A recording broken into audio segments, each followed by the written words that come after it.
שלום לכל המאמינים. האירועים שחווינו אנחנו בני ישראל בארצנו בחודשים האחרונים, האירועים הנקראים של 7 באוקטובר, הפגישו אותנו עם התקפה קשה מאוד וגם לא ראויה. התקפה זו נעשתה בשם האסלאם. הדבר הזה מחייב אותנו לחשיבה מחודשת על מערכת היחסים בין שתי הדתות שלנו.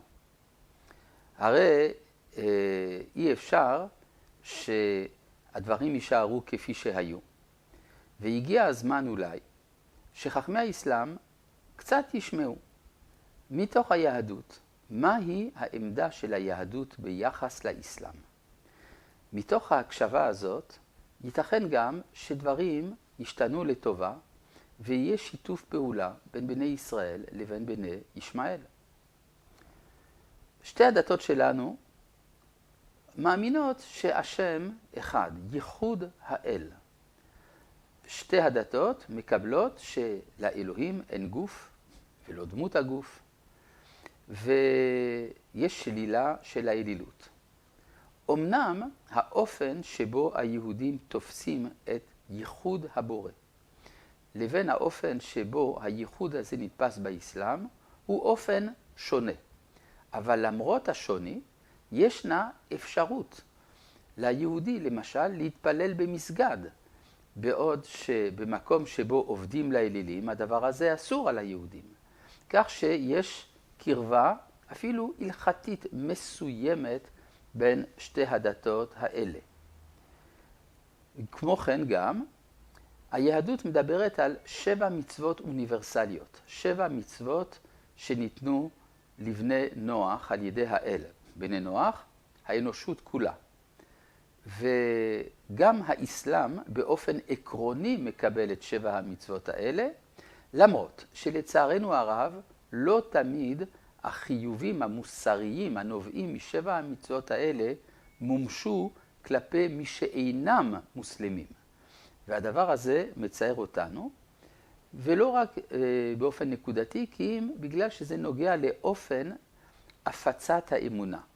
בעוד שהאסלאם שואף להשלטת האסלאם על כל כדור הארץ, על כל בני האדם, היהדות עושה הבחנה בין המצוות המחייבות את בני ישראל, ועם ישראל בתור העם שבחר בו האל מקרין על כל האנושות, לבין התכנים שנדרשים משאר בני האדם. אין אנחנו דורשים מן העולם להפוך ליהודים.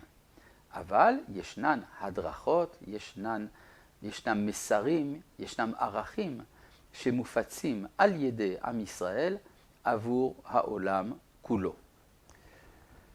הדבר הזה נובע גם מתפיסה מסוימת בדבר מערכת היחסים, נגיד בדבר הייעוד המיוחד של בני ישראל ושל בני ישמעאל.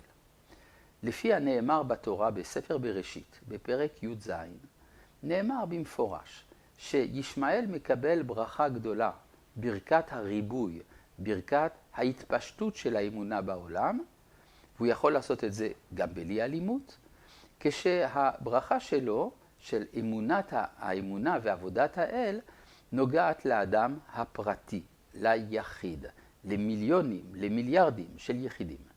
לעומת זה, הברכה שניתנת ליצחק, אבי האומה הישראלית, היא להקים קדושה לאומית, קדושת הכלל.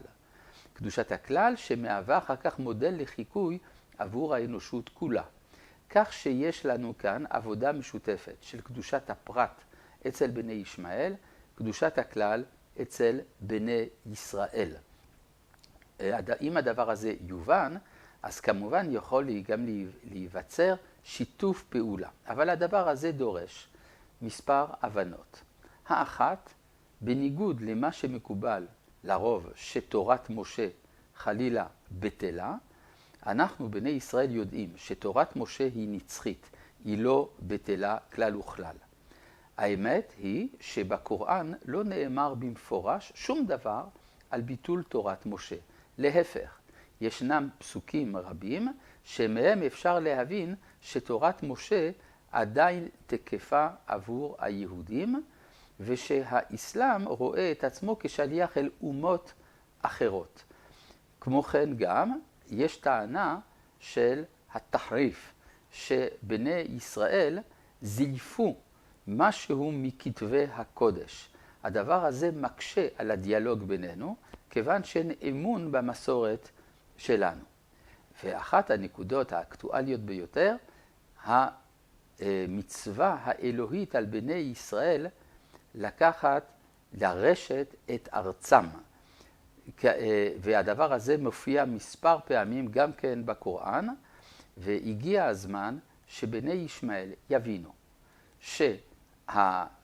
שמדינת ישראל היא מימוש ההבטחה האלוהית, ושלכן אין להילחם במדינת ישראל, אלא להפך, להכיר במדינת ישראל את הביטוי של מימוש דברי הנביאים שהבטיחו את הארץ הזאת לבני ישראל. בקוראן מופיעים שני ביטויים, בני ישראל ויהודים. הביטוי יהודים הרבה פעמים הוא נושא של בוז, אבל בני ישראל תמיד מופיעים בתור אומה אצילה שיש להתייחס אליה בכבוד. אז אנחנו יודעים, בני ישראל חזרו אל הארץ שלהם, ולכן צריך לקבל זאת.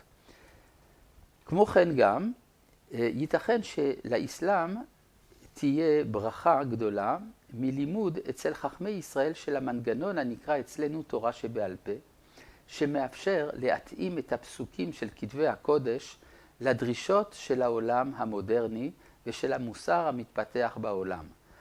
בעוד שכעת באסלאם הרעיון של האיג'תיהאד, של פרשנות מחודשת של הפסוקים, פסק, אצל בני ישראל החוכמה ההלכתית יודעת כיצד להתאים את היסודות הקדומים של הדת אל הדרישות של המוסר המתקדם בעולם, ובלי להרגיש ניתוק מן השורשים.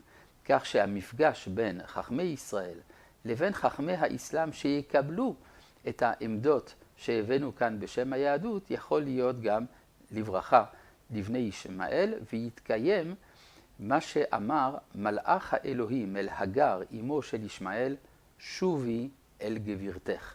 ההכרה במקור היהודי של האסלאם עשוי להביא ברכה גדולה לעולם המוסלמי.